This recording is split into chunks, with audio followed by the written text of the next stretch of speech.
전문가 네 분과 함께 현안 짚어봅니다. 네, 최병목 월간조선 편집장, 진성호 전 새누리당 의원, 배성규 조선일보 논설위원, 최영일 시사평론가 네 분 나오셨습니다. 안녕하세요. 안녕하세요.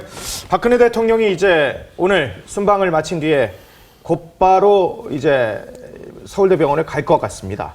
자, 어떤 의미를 가진다고 볼 수 있겠습니까?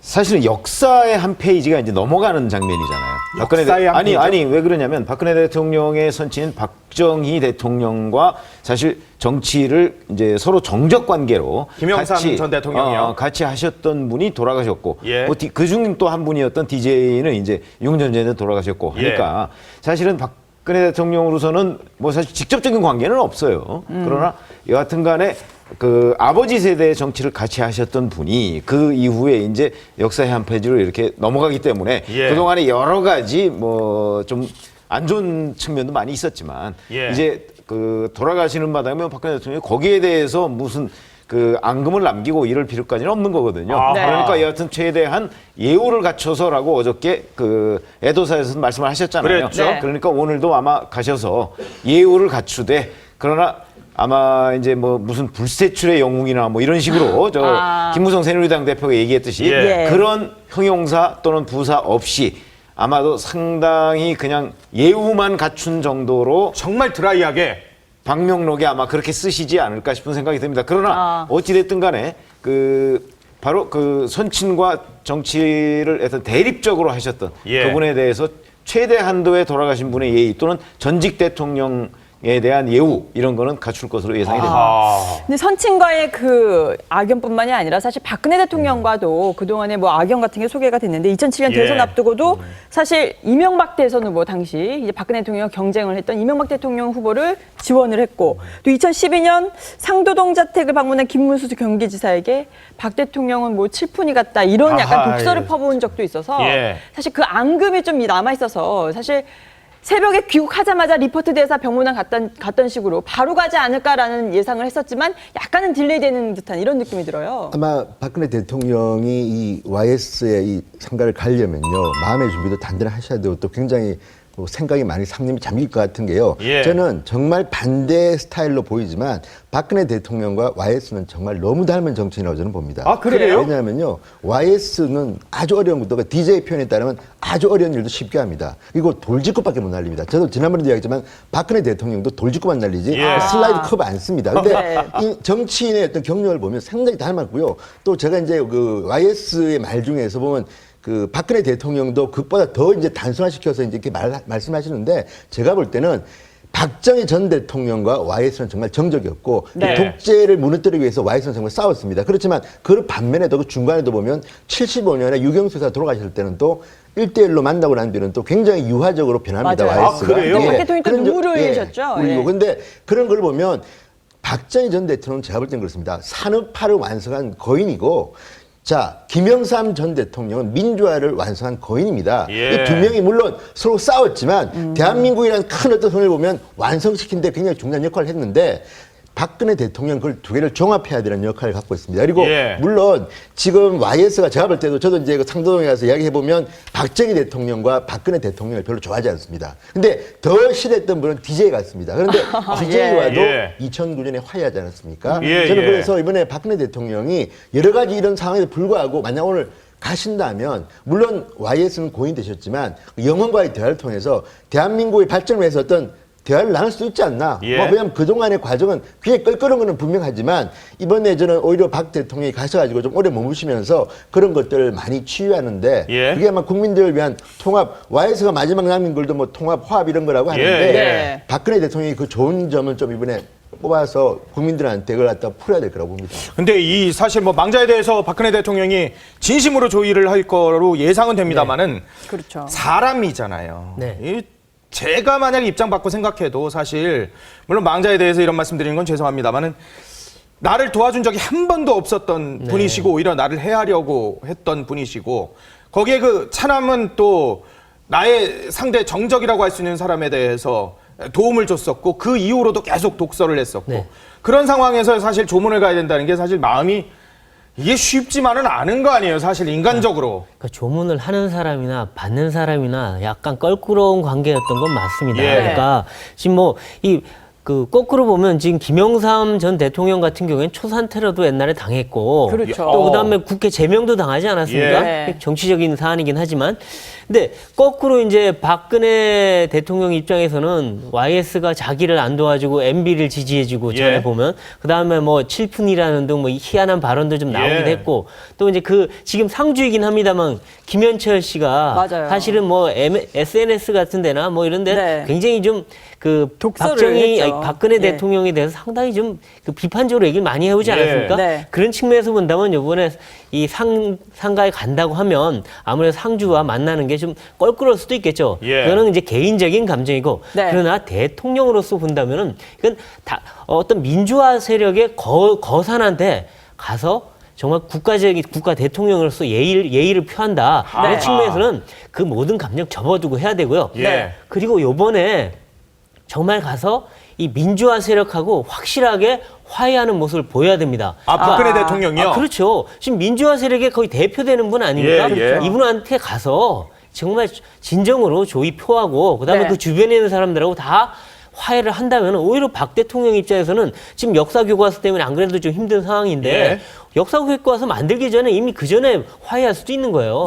오히려 뭐 지금 뭐 야당 쪽에 있는 민주화 세력보다 오히려 지금 YS계의 민주화 세력하고 먼저 화해하는 모습 보이면 오히려 문재인 대표를 비롯한 이쪽 야당에 있는 민주화 세력하고도 같이 얘기를 해 나갈 수 있는 거거든요. 그런 측면에서는 상당히 좋은 계기가 될 수도 있다 이런 생각이 듭니다. 근데 이게 조금 네. 재밌는 구도예요. 지금 우리나라가 뭐 여야 진보 보수 넓혀서 좌우 격돌 상황에서 양대 세력이 만나는 거라고 보면 좋은데 오늘 그 조문의 장소에는 그렇지는 않습니다. 그렇죠. 왜냐하면 전임 대통령의 사망이기 때문에 그렇죠. 현 대통령이 뭐 이 조문하는 건 당연한 일인데 거기서 지금 우리가 7, 80년대를 고민하다 보니 서로 정적이었지 않느냐 이거거든요. 어찌 보면 산업화의 딸로 상징화할 수 있는 박근혜 대통령과 그렇죠. 민주화의 대부, 민주화의 아버지였던 고 김영삼 전 대통령과 네. 지금 이제 이 망자와 지금 현 대통령의 조우인데 문제는 사실 구도를 따지고 보면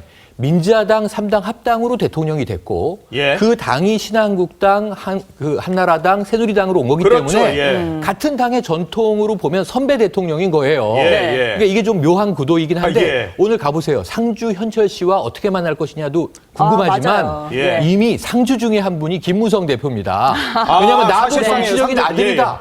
지금 조문 받고 있는데 저는 대통령이 오늘 조문을 가면 김무성 대표는 자리를 피하지 않을까라고 생각을 합니다만 내가 상주하고 김무성 대표가 있고 여당 대표가 있고 지금 이제 이 새누리당의 현 대통령이 조문을 오면 그 두 분이 만남의 모습은 뭡니까? 그럼 어찌 보면 이 정치적 아들, 민주화의 정치적 아들이 김무성 대표고 상도동계 막내 그룹으로 그다음에 산업화의 딸로 박근혜 대통령이 있으면 둘의 관계는 또 악연이에요. 어찌 보면 그러니까 아버지와 아들을 다르게 둔 이 상황에서 그러니까 이게 아주 미묘한 지점이 있단 말입니다.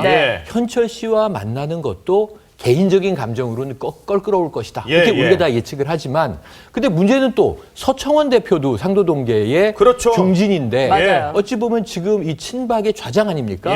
그럼 이게 굉장히 미묘한 삼각구도가 꼬이면서 자, 이 장면은 무엇을 시사하는가? 아까 최 국장님께서 이 역사의 한 장이 페이지가 넘어간다. 미래로 흘러가야 되는데 이게 잠시 상도동계가 한창 박정희 정권과 싸우던 시기로 후퇴한 한 컷을 우리가 보게 될 수도 있다. 그래서 오늘 이 대통령의 조문의 장면이 어떻게 그려지느냐가 상당히 미묘한 해석과 파장을 나올 수 있거든요. 그런 점에서 김현철 씨, 그러니까 차남이 김현철 씨와 이제 박 대통령의 조우를 좀 주목을 해야 될 것 같은데요. 김현철 씨는 2012년 대선 때 문재인 당시 대선 후보를 아예 공개적으로 지지하고 박정희 전 대통령 시절을 아예 독재 시절이다라고 강하게 비판을 했어요. 또 실제로 새정치민주연합 후보로도 한번 나서려고 했었죠.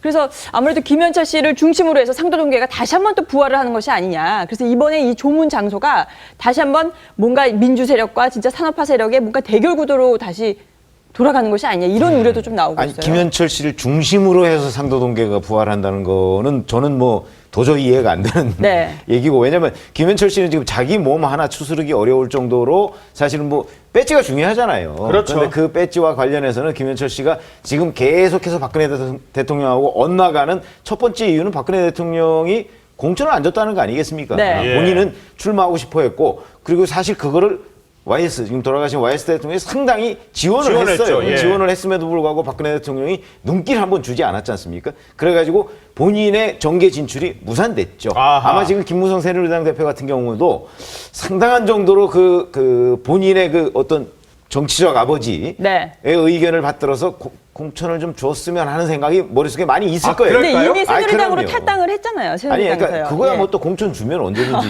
김만복 전 원장도 지금 네. 입당하는 마당에. 그렇죠. 그렇죠.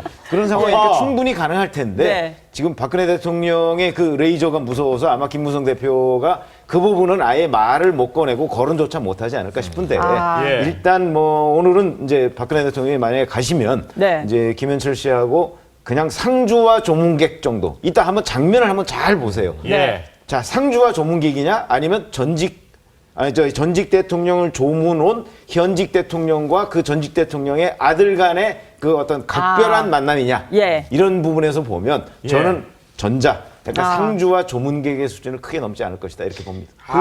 그 김현철 씨를 저도 이제 개인적으로 여의도 연구소 부소장할 때 뵀는데요. 네. 저분이 머리가 좋으신 분입니다. 예. 그리고 이남 3년대 YS가 사실 정치를 하는 바람에 장남부터해서 크게 활동을 못하고 은둔생활을 하다시피 했기 때문에 예. 그나마 YS를 도와준 게 이남이기 때문에 그렇지 저분이 지금 정치인 반열에 끼기도 좀 힘든 거고요. 또 하나는 상도동 계열 아까 이야기하셨는데 지금 한번 보십시오. 새누리당 최고위원회를 보면 거의 다수가 상도동계 아니면 YS가 YS. 지명한 사람을 예. 멘토로 둔 그 밑에 있는 분입니다. 그렇죠. 그러니까 이미 거의 대한민국 정치, 뭐 손학규 전 대표도 그렇고요. 그렇죠. 지금 뭐 문재인 씨도 과거에 김광일 전 의원이 있을 때 그 변호사 같이 했던 분이고요. 예. 노무현 전 대통령, 이명박 전 대통령. 어쨌든 YS가 키웠거나 스카우트했거나 또는 YS의 후배들이 지금 거의 대한민국 정치를 장악하고 있기 때문에 예. 상도동계는 지금 뭐 새로 여야에 다 있는데 뭐 새로 할 필요가 있겠습니까? 하면 되는 건데 다만 저는 이런 생각이 드는 게 정말 그런 YS의 직계가 누구냐? 저는 첫날 최영우 전 장관이 휠체어 타고 오셔가지고 어우, 막 거절을 오열을 못하는 게 오해라는 거. 예. 제가 이제 한 2달 전에 최영우 전 장관 팔순잔치를 간 적이 있습니다. 예. 근데 이 최영우 장관이나 이런 분들은 정말 YS의 오른팔 왼팔 이런 분들인데 그렇죠. 지금 갔더니 정치는 거의 안 왔습니다. 그러니까 뭐냐면 지금 YS와 정말 친한 지금 김기수 비서실장도 아까 잠시 보였는데 저도 상도동 자택에 한번 놀러 가면요. 김기수 실장이 지키고 있고요. 지금 저 장면이에요. 최영우 장관. 예. 저 와, 오해를 하시는데요. 예. 저분이야말로 과거 오른팔이었고 정말 굳은 일을 다 했던 분인데 이런 분들은 지금은 좀 은퇴해 계시고 네. 오히려 그 막내인 김무성 대표 또는 그분들이 키운 그 다음 분들이 지금 이제 정치를 하고 계신데 저는 이제 YS의 민주화에 대한 뜻은 다 알고 있는데 다만 이런 건 있습니다. 이분들이 분열했습니다. 왜냐하면 어떤 분들은 집권을 해봤기 때문에 자, 그 YS의 말 중에서 이명박 대통령이 제일 좋아하는 말이 뭐냐면요. 개가 짖어도 열차는 간다. 이게 뭐냐면 하나의 숙청 때 반발하니까 한 말인데 이게 개혁을 하자는 이야기입니다. 그런데 김영삼 대통령도 민주화할 때는 그렇게 이제 개혁의 길을 깃발들었지만 대통령 할 때는 노동개혁 한번 해보려고 하다가 DJ 때문에 거의 힘들었지 않습니까? 그랬죠. 지금 박근혜 대통령도 노동개혁 하려고 합니다. 그러면 지금 상도동계도 제가 볼 때는 개혁을 하겠다는 세력 또는 과거의 어떤 민주화 그 분위기에 그 반발하는 세력으로 갈려있기 때문에 네. 지금 상도동이 과거처럼 뭉치는 일은 없을 것이다. 아하. 그리고 아마 문재인 대표도 만약에 언젠가 집권을 하게 되면 다시 YS처럼 개혁을 하자가 아니라 이제 집권을 해서 정말 국민을 위한 이런 일을 하는데 신경 써지지 않을 그런 생각입니다. 그러니까 상도동계가 뭉치는 일도 없을 것이고 예. 뭉칠래야 뭉칠 수도 없을 것이고 예. 아까 앵커께서 지적하신 대로 더군다나 그게 중심이 김현철 씨가 된다는 거는 더욱더 어려운 어리석선이라. 일이니까 셋 다 안 되는 거다 이렇게. 이건 어떻습니까? 사실 대통령이요. 오늘 새벽에 저 말레이시아에서 오시자마자 싹 가는 게 사실 이 상주들 입장에서는 좀 불편한 거잖아요. 너무 새벽에 문상 가면은 그거 별로 안 좋은 거지만 그런데도 불구하고 혹시 그 가능성을 얘기했던 게 YS 대통령의 부산에서의 지분 혹은 영향력 자, 이 대구에 이어서 부산 물갈이설이 사실은 나왔었잖아요. 뭐 윤상직 장관 뭐 부산에다 뭐 꽂느니 뭐. 자, 이 박근혜 대통령이 YS와 화해를 하면서 뭔가 부산에서의 YS의 영향력을 가지면서 부산 물갈이도 같이 가는 거 아닌가 막. 너무 그렇게 세상 일을 정치적으로만 보지 마시고 이미 부산에서 YS의 영향력이라는 거는 상당히 줄었습니다. 그래요? 그래도 아까 제가 역사의 한 페이지가 넘어갔다고 그랬고 이미 이제 부산에서의 영향력이라는 건 YS보다는 YS의 그 어떤 마지막 가신이라고 할 수 있는 김무성 새누리당 대표의 영향력 하에 있는 것이고 그래서 부산이 이미 그렇게 돼 있습니다. 그러니까 그런 정치적인 거 그런 건 이제 이미 다 떠난 얘기고 네. 지금 남은 거는 다만 이걸 이렇게 비교할 수는 있을 거예요. 리포트 대사 그 문산 가실 때는 여기는 문산 아니고 병문안. 병문안. 아까 병문안 어쨌든 병문안 병문안. 죄송합니다. 네. 예. 그렇지. 큰일 근데 날 뻔했어요. 거기 병문안 가실 때 네. 그렇죠? 병문안 가실 때는 공항에서 내리자마자 바로 가셨잖아요. 갔죠. 예. 직행했죠. 근데 여기는 국장인데 적어도 국가장인데 국가장. 예, 국가장인데 외유에서 돌아오셔서 바로 안 가신 거. 네. 저는 오히려 그게 약간 우리가 좀 곰씹어볼 듯한 그런 장면이 아닌가 싶습니다. 근데요, 그거는 예. 당연한 게, 저 기자 출신이기 때문에 할 말인데, 당연히 그런 게 일단 대통령은요, 만약 간다면 기자들한테 예고를 하고 하고요. 예. 또 하나는 이 종편도 있고 했기 때문에 이제는 중계할 수 있는 아주 편한 시간에 가는 게 많습니다. 예. 새벽에 아무도 안 볼 때 왜 갑니까? 그리고 또 하나는 네. 역시 대통령이 간다는 것은 현직 대통령이 전직 대통령한테 던지는 어떤 그 메시지가 있어야 되고요. 네. 또 아까 부산 말씀하셨는데 지금 YS의 텃밭이 어디입니까? 서구. 서구는 지금 유기준 대표적인 해수장관. 친박 핵심 인사가 있는데 예. 오히려 YS가 부상하면 부산은 친박 물건이 좀 더 안 될 수가 있습니다. 안 돼야 됐습니다. 그리고 또 하나는 저는 노무현 대통령을 이제 지켜보는 게 88년에 이제 동구에 처음으로 국회의원 초선될 때 그 YS가 해준 거 아닙니까? 네. 그때 이 사람이 한 말이 그대로 인용하면 그때 정말 저는 기자 시절에 이제 그걸 봤는데 더러운 꼬라지 안 보는 세상 제가 만들어 볼랍니다. 이게 이제 초선 노무현의 첫 일성이었습니다. 네. 근데 그때 굉장히 큰 감동을 줬는데 예. 그렇다면 노무현을 추종하는 우리 문재인 대표가 있고요. 또 하나는 노무현 대표도 후보 때 네. 와이스를 찾아갔다가 한번 역풍을 받은 적이 있습니다. 그래요? 나름대로 노무현 후보는 당시에 부산 경남에 이제 표를 갖고 위해서 찾아갔더니 예. 간 다음부터 반대쪽 세력들이 있잖아요. DJ를 지지하는 분 이런 예. 분들이 그 변절자 와이스 왜 찾느냐 오히려 역풍이 불었기 때문에 저는 이런 정치적 훈수를 상가에 쓴다면 어떤 분들도 네. 역풍을 받을 것 같습니다. 자, 이 여야 모두가 사실 YS 서거를 해두면서 모처럼 화합 모드가 조성되는 듯 했는데 사실 김무성 대표가 내가 YS의 정치적 아들이다 이 한 말을 두고 이 새정치민주연합 최고위에서 비판이 좀 나왔습니다. 지금 설왕설래가 좀 나왔는데 그 녹취 한번 들어보시고 또 토크 이어가겠습니다. 김영삼 전 대통령은 한국에는 통치가 있을 뿐이고 정치가 없다. 정치가 없는 곳에서는 민주주의가 없다는 말씀도 했습니다. 이것은 1973년 김대중 대통령 당시 대통령이 아니었습니다. 김대중 납치 사건을 두고 박정희 정권의 행태를 비판한 발언 아니었습니까? 최근에 박근혜 정권의 또 그런 예감이 듭니다. 국민이 반대하는 친일 독재미와 역사 교과서를 만들기 위해 역사학자 90%를 좌파로 매도하고 불법과 조작을 일삼는 독재정치 회기를 보고 있고 독재를 찬양하면서도 독재와 맞섰던 김영삼 대통령의 정치적 아들을 자임하는 이율 배반의 정치도 보고 있습니다. 지금 들으셨습니다마는 야당이 YS의 정치적 아들이라고 하는 김무성 대표에 대해서 이율 배반이다 그러면서 또 비판을 또 막 하네요. 역시 정치권답습니다. 그래요? 상가에서도 네. 싸울 건 싸우죠, 이 사람들은. 예. 그러니까 어제 뭐라 그랬습니까? 이 YS의 통합과 화합 정신, 위회주의를 본받겠다 그러고 당분간 정쟁 안 하겠다. 24시간도 안 됐습니다. 바로 싸우죠. 그러네요. 역시 우리나라 정치 본색답습니다. 아이고. 그러니까 지금 보면은 이게 서로 간에 이 YS가 밝힌 통합과 화합의 정신, 의회 민주주의 정신을 서로 얘기하면서 그거를 상대방 공격에 이용하고 있는 거예요. 결국. 예. 그러니까 이 자기들이 그러니까 여당은 야당이 의회에 안 들어오고 싸움만 하고 있다. 그러니까 의회 빨리 통과시키는 게 네. 이게 그 YS가 말하는 의회 민주주의다라고 얘기하고 있고 거꾸로 반대편에서는 이게 여당이 정치를 제대로 못해서 결국 민주주의가 아니다. 이런 식으로 얘기하면서 공격을 하는데 네. 참 국민들이 보면 정말 도끼인 개끼이거든요. 똑같은 사람들끼리 YS 정신 예. 상가에 놓고서 지금 둘이 싸우고 있는데 정말 좀 꼴불견 같은 그 모습입니다. 근데 제발 저런 말 좀 그만하고 네. 실천 좀 하는 게 국민들이 보기에는 정말 YS 정신 계승하는 게 아닌가 싶습니다. 아니 근데 김무성 대표가 정치적 아들이다라고 하는 이유 중에 좀 일화가 하나 소개가 된 게 있는데 네. 하태경 의원이 이런 말을 했어요. 네네. 본인이 자택에 그러니까 87년도에 후보 단일화 때 대선 후보 단일화 때 YS 자택에 난입했는데 그때 떡대 같은 사람이 버티고 있었는데 문 앞에서 네. 그게 바로 김무성 그게 대표였다. 맞아요. 문지기 맞아요. 역할을 했으면 정치적 아들이라고 주장할 만도 할 것 같아요. 그럴만 하죠. 네. 그러니까 이제 이 상도동계 막내 네. 사실 그 아래도 뭐 정병국 의원이라든가 몇 분들이 더 있지만 거의 계보상으로 보면은 민취협을 보면 예. 민취협이 84년에서 87년까지 단기적으로 활동을 하거든요. 그러니까 그때 실제로 활동하고 이름도 걸고 발기인이 되고 이랬던 예. 분으로는 김무성 대표가 거의 막내 그룹이 맞아요. 그런데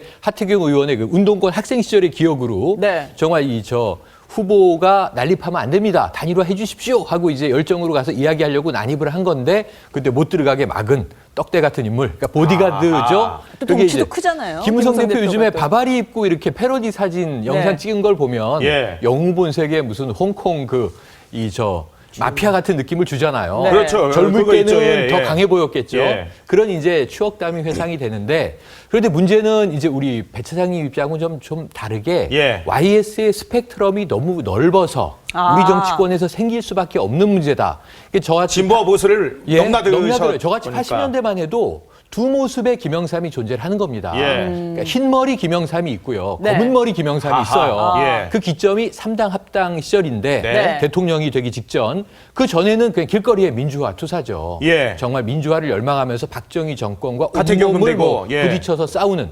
그런데 이제 집권을 위해서 3당 합당을 하고 대통령이 되고 나서는 또 다른 제3의 길을 모색하는 현실 정치인이거든요. 예. 그래서 정말 이 머리를 염색해서 원래 흰머리로 유명하셨다가 단식투쟁 모습 영상으로 많이 나오지 않습니까? 예. 그럼 지금 문제는 말씀하신 대로 그 까만 머리는 염색한 거예요? 염색하고 대통령이 되신 거죠. 그리고 다시 돌아가시기 전에 병상에서 참 애잔한 사진이 이 V자를 그린 맞아요. 사진. 예. 현철 씨하고 머리가 같이. 하얗게 백발이 다시 돼 계시지 네. 않습니까? 다시 이제 백발로 돌아오셨는데 지금 부산 지역만 놓고 보더라도 그 PK는 이 YS의 영향권이라고 보는데 예. 그 적자를 서로 주장할 수 있는 게 여야에 다 있는 거예요. 아, 예. 그러니까 서로 우리가 김무성 YS 적자다 대표가 이렇게 내가 생각하는군요. 정치적 아들이다 할 수도 있지만 네. 또 문재인 대표는 노무현 대통령이 왜 정치권에 발을 딛게 됐는데 이 바로 YS가 픽업해서 예. 대통령까지 된 거 아니냐. 그렇다면은 우리도 야당도 YS 정신을 가지고 있는데 예. 우리는 흰머리 YS 정신이다. 그러니까 당의 계보로 보면 우리는 검은머리 YS 정신이다. 스펙트럼이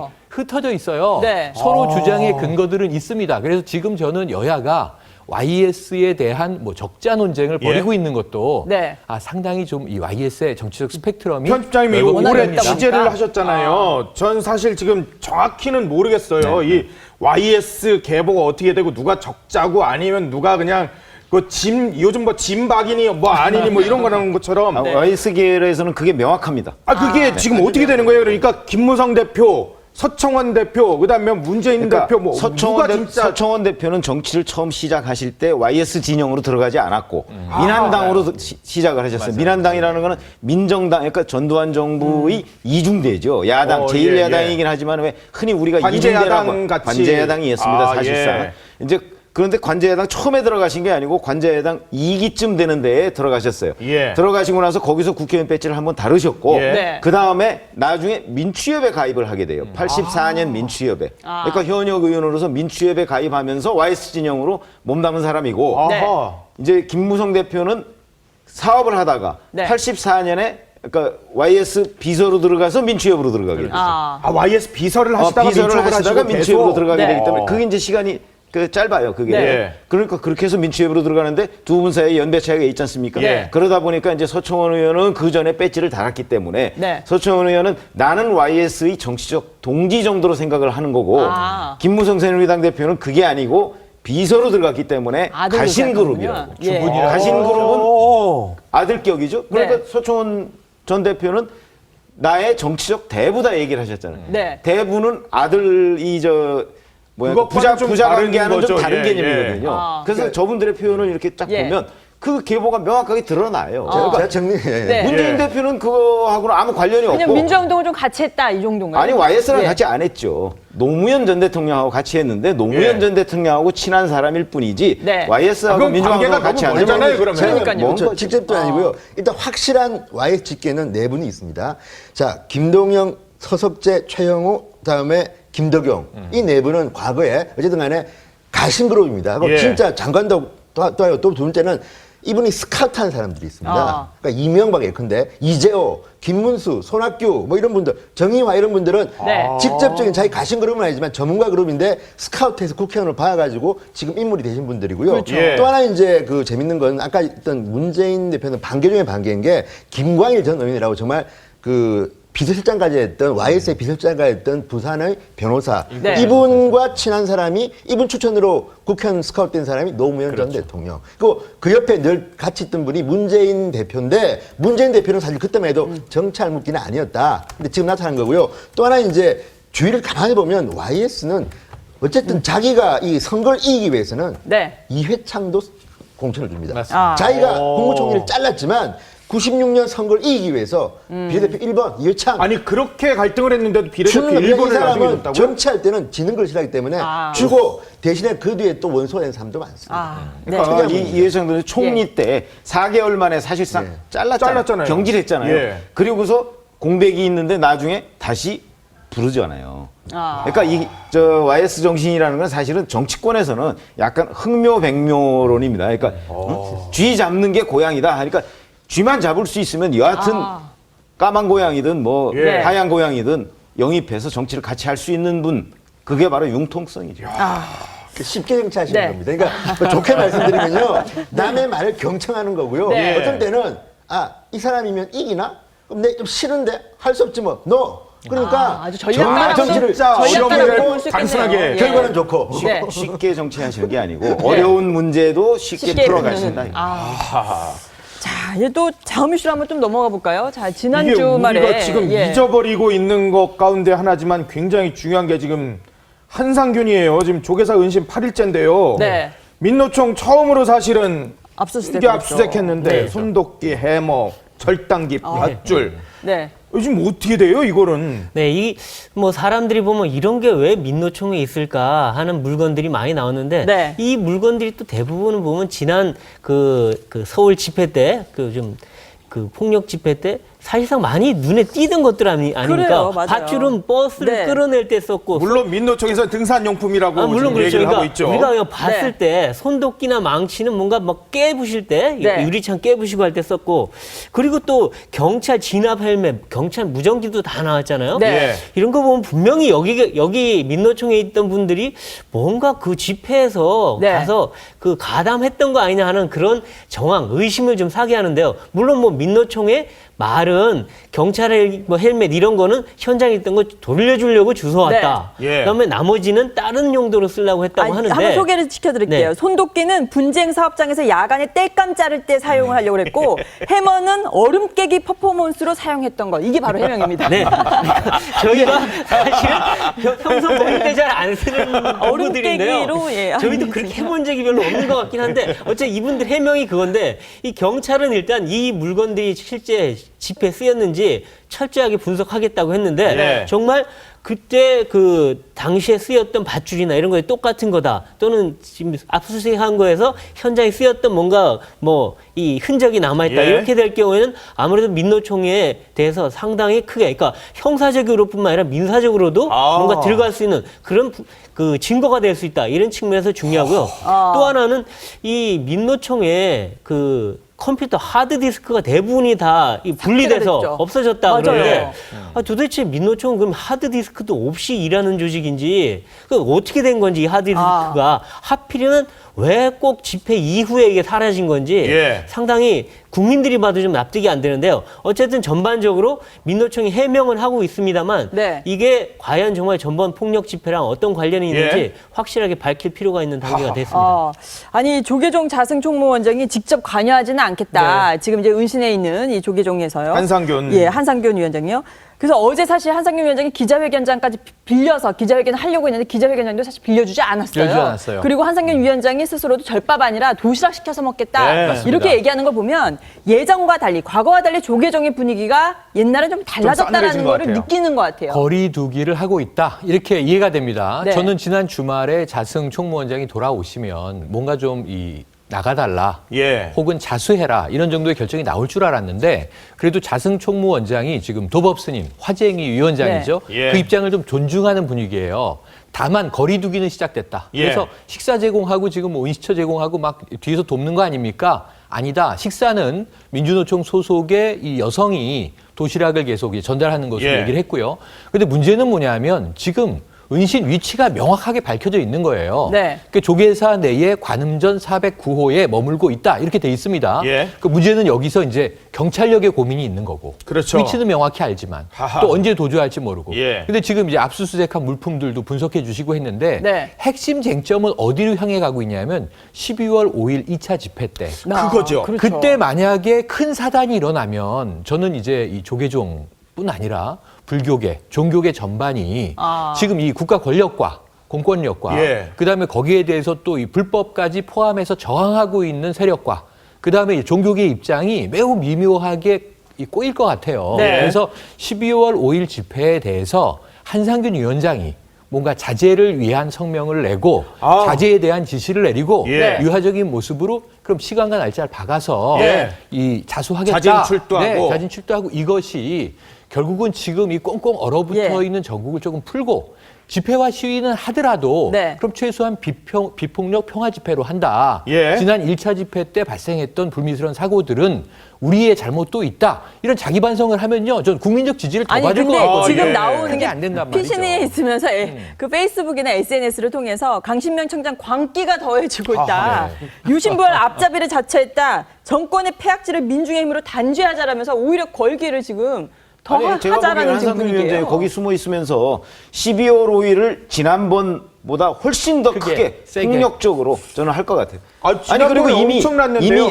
그거보다 더 세게 이석기 석방하라 그러는데 세게 이번에 하면서 그럼 누구 아니 하나? 이분 말이 김정은 그렇잖아요. 내려오라 그러나? 자, 전국을 마비시키자. 마비시킬 수 있다는 걸 보여주자. 청와대로 진격하라. 서울을 뒤집어 버리자. 뭐 이렇게 얘기를 했거든요. 그거는 그런 거 보면 본질하고는 완전히 벗어난 문제잖아요. 아니 이분 생각은 그렇게 예. 해서 민노총을 비롯해서 진짜 민중이 총 걸게 하는 모습을 보여야 박근혜 대통령 정신을 차린다 이렇게 생각하는 것 같아요. 그렇기 때문에 12월 5일 그 어간까지 조계사에 숨어 있으면서 여하튼 대규모 시위를 계획하고 있지 않을까. 그래서 거기에서 뭔가 힘을 보여주고 우리 힘을 정말 이제 그 자기네들 표현을 하면 예. 저 사람들이 두려워하는구나라고 생각할 때 자기가 이제 그때 뭐 자진 출두를 하든 뭐 구속영장 집행을 예. 허용하든 할 것이 아닌가 저는 그렇게 보고 있습니다. 그러니까 우리가 YS 때 얘기도 했습니다만 노동개혁 당시에도 굉장히 어려웠지 않습니까? 그럼에도 불구하고 당시에 민노총이 사회적으로 굉장히 나름대로 지지를 얻었고 그로 인해서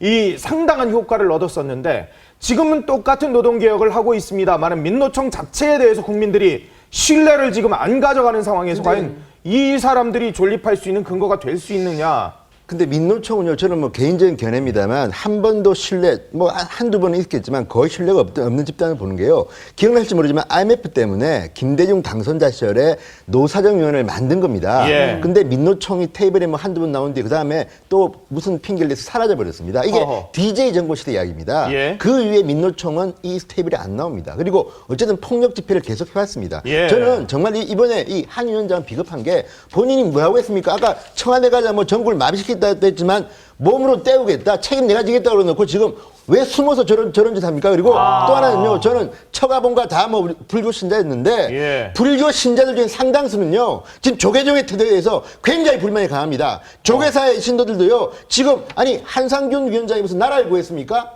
뭘 했습니까? 이분이 무슨 지금요 이런 분 정도의 억울한 분들 나와라 그러면요 광화문 줄 섭니다. 국회의원 해보면요 그 지역에서도요 어마어마하게 많은 분들이 억울하게 지금 뭐 감옥도 하고 하는데 예. 왜 한상균 위원장 이분만 지금 조계사가 보호합니까? 정말 종교가 보호하려면요 보호할 사람 많습니다. 이분은 빨리 내보내십시오. 강제로 진압하는 건 저도 반대지만 예. 이런 분은 이렇게 일주일 이상 그렇게 보호하고 있다? 조계사 그러면요 이 종교를 믿는 분들한테 믿음을 잃습니다. 좀 종교도 결국은 여론입니다. 예. 여론이 받쳐줘야지 종교도 유지되는데 어떻게 이런 한심한 사람을 지금 보호하고 있습니까? 빨리 내보내십시오. 지금 한상균 위원장은 더 나가서 카톨릭, 뭐 불교든 모든 종단이 힘을 모으자라고 하면서 2차 투쟁할 때 다 같이 종교계가 좀 힘을 합쳐달라 이렇게 외치고 있어요. 보시기에는 5일에 이제는 다음 달 5일에 있는 투쟁이 좀 성공을 좀 그쪽이 원하는 대로 또다시 성공을 이룰 걸로 또 보시나요? 아니, 그 종교계가 뭉칠 리는 만무하죠, 사실은. 그러니까 이 종교계 뭉치자 이거는 일종의 그 종교적인 걸 이용해서 자기의 정당성을 확보하려는 얘기고요. 종교계가 뭐하러 나섭니까, 이 문제에. 그러니까 종교계가 나설 리는 없고, 그 다음에 이제 문제는 그 지난번에 그 폭력 집회에 나왔던 53개 단체가 얼마나 더 적극적으로 나올 것이냐인데 지금 경찰이 그 전방위적으로 지금 전부에 참여했던 단체들을 다 이제 수사를 하고 있거든요. 그 단체 또 특히 책임자급. 그러니까 이 사람들은 지금 앞으로 나서서 뭔가 다음번 그 집회를 기획하기가 좀 쉽지가 않아요. 운신의 폭이 넓지가 않습니다. 또 거기다 그 조직원들은 지금 그동안의 폭력 집회에 대한 비판 여론을 다 알고 있기 때문에 아마 이번에 또다시 지난번 같은 폭력 집회를 하면 어떤 역풍이 불지를 어느 정도 느끼고 있을 거예요. 그런 측면에서 본다면 12월 5일 집회는 지난번보다는 확실히 규모가 줄어들 것이고 아마 폭력도 일부 집단은 분명히 할 겁니다. 근력 그 집단들이 있기 때문에 그렇지만 지난번만큼 과하게 갔다가는 아마 거꾸로 당할 수 있다고 생각하기 때문에 생각보다는 아마 규모가 많이 줄어들 것이다. 이런 전 전망을 해봅니다. 대체로는 배 차장님 말씀에 전 동의를 하는데 여기서 그렇게 쉽지만은 않은 것이 왜 종교계에 계속 유화적 메시지를 던지느냐. 그러니까요. 왜 이 조계사에서 안 나오느냐를 잘 보시면 유도 전략이라는 것도 있어요. 만에 하나 이제 여론이 왜 안 잡습니까? 법을 어겼는데 이래서 경찰이 경내로 침투해서 이 강제 구인을 한다 이런 상황이 체포를 한다 발생되면 공권력이 종교시설에 이제 침탈했다라고 하는 메시지로 역풍이 불면서 논점을 바꿔버리는 12월 5일 날 이 종교계에 함부로 이렇게 들어온 공권력이 없었다라고 하는 정권의 문제를 또 제기하면서 불을 붙일 수도 있고 저는 유도하고 있다고 보여지는데 그러니까 이런 부분에서는 경찰 병력, 공권력이 굉장히 차분하고 냉정하게 대응할 필요가 있다. 괜히 수에 말려들면 말이죠.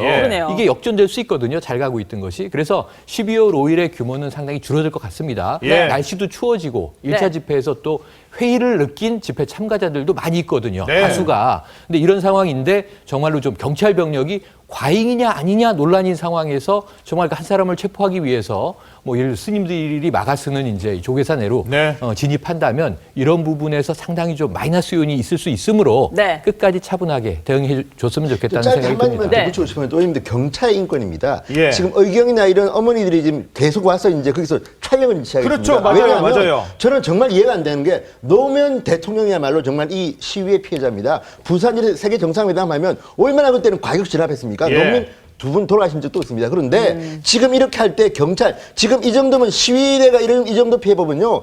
진압한다는 경찰들이 받는 피해는 어마어마한 겁니다, 지금. 그러면 이분들의 인권이나 이분들의 피해에 대해서 우리 국가가 보상해야 되고요. 또 이분에 대해서 이제는 언론들이 관심 가져야 됩니다. 안 그러면요. 이 사람 어디에다 하소연합니까? 피해자들이. 저는 그래서 이 문제를 대통령께서도 관심 가지고 경찰청장도 관심 가지고 한번 이번에 피해본 이 경찰들의 인권에 대해서 우리가 한번 어느 순간 정리해야 될 것 같습니다. 알겠습니다. 지금까지 최병목 월간조선 편집장, 진성호 전 새누리당 국회의원, 배성규 조선일보 논설위원, 최영일 시사평론가와 함께했습니다. 감사합니다. 고맙습니다. 감사합니다.